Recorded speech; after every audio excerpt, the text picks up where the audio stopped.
Evangelho de Lucas, capítulo 23.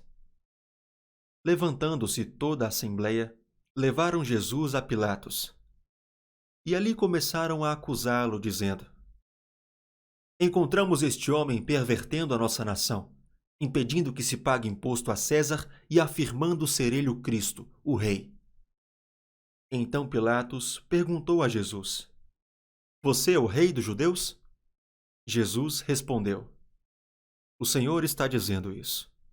Então Pilatos disse aos principais sacerdotes e às multidões: Não vejo neste homem crime algum. Mas eles insistiam cada vez mais, dizendo: Ele agita o povo, ensinando por toda a Judéia. Começou na Galiléia e agora chegou aqui. Quando Pilatos ouviu isso, perguntou se o homem era galileu.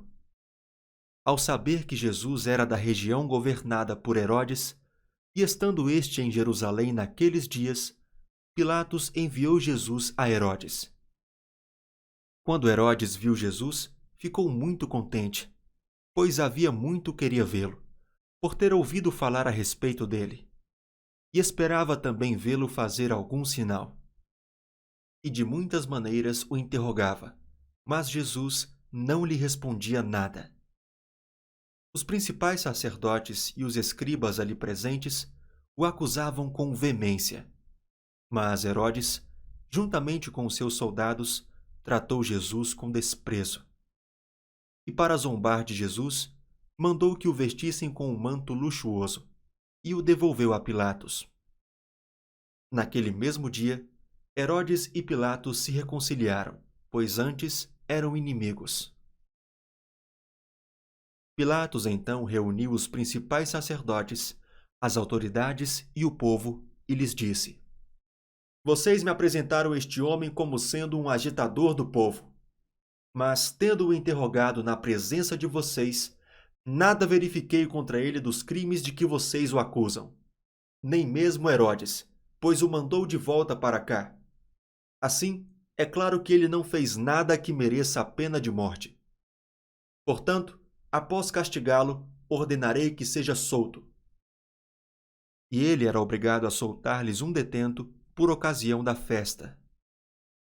Toda a multidão, porém, gritava: Fora com este! Solte-nos Barrabás! Barrabás estava preso por causa de uma revolta na cidade e também por homicídio. Pilatos, querendo soltar Jesus, falou outra vez ao povo.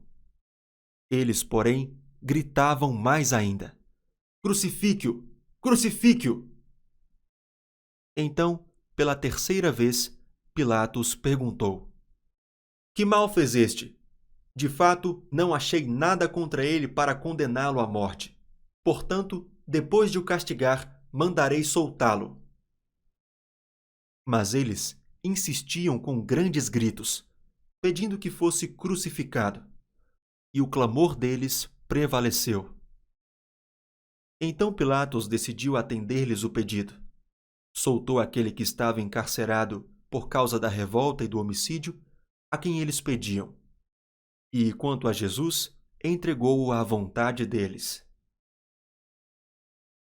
E, quando o conduziam, eles agarraram um sirineu chamado Simão, que vinha do campo, e puseram-lhe a cruz sobre os ombros, para que a levasse após Jesus. Uma grande multidão de povo o seguia, e também mulheres que batiam no peito e lamentavam. Porém Jesus, voltando-se para elas, disse: Filhas de Jerusalém, não chorem por mim. Chorem antes por vocês mesmas e por seus filhos. Porque virão dias em que se dirá: Bem-aventuradas as estéreis, que não geraram nem amamentaram.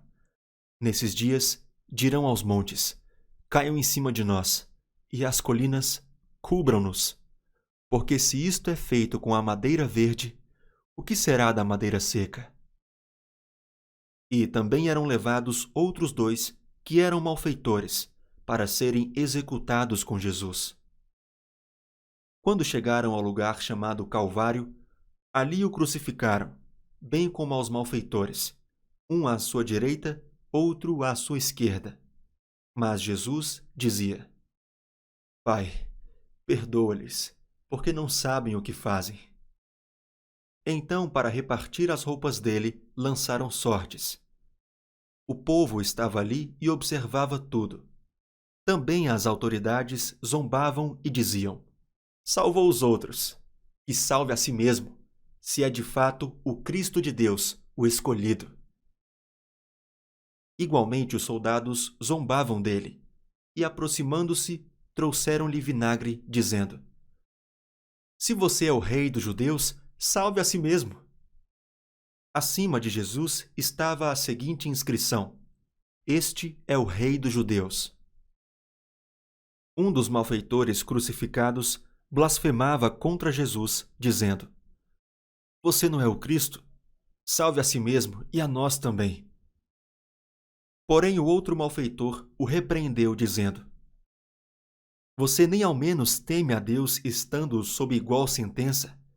A nossa punição é justa, porque estamos recebendo o castigo que os nossos atos merecem. Mas este não fez mal nenhum. E acrescentou: Jesus, lembre-se de mim quando você vier no seu reino. Jesus lhe respondeu: Em verdade lhe digo que hoje você estará comigo no paraíso. Já era quase meio-dia, e escurecendo-se o sol, houve trevas sobre toda a terra até às 3 horas da tarde. E o véu do santuário se rasgou pelo meio.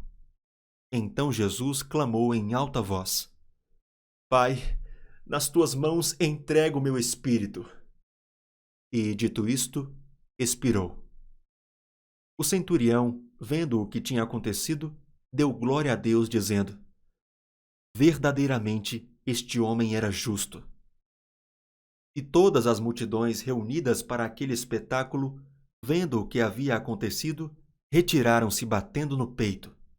Entretanto, todos os conhecidos de Jesus e as mulheres que o tinham seguido desde a Galileia ficaram de longe, contemplando estas coisas. E eis que havia um homem, chamado José, membro do Sinédrio, homem bom e justo, que não tinha concordado com o plano e a ação dos outros. Era natural de Arimateia, cidade dos judeus, e esperava o reino de Deus. Ele foi até Pilatos e lhe pediu o corpo de Jesus. E, tirando-o da cruz, envolveu-o num lençol de linho e o depositou num túmulo aberto numa rocha, onde ninguém havia sido sepultado ainda. Era o dia da preparação e o sábado estava para começar. As mulheres que tinham vindo com Jesus desde a Galileia seguiram José e viram o túmulo e como o corpo foi colocado ali. Então se retiraram para preparar óleos aromáticos e perfumes. E no sábado descansaram, segundo o mandamento.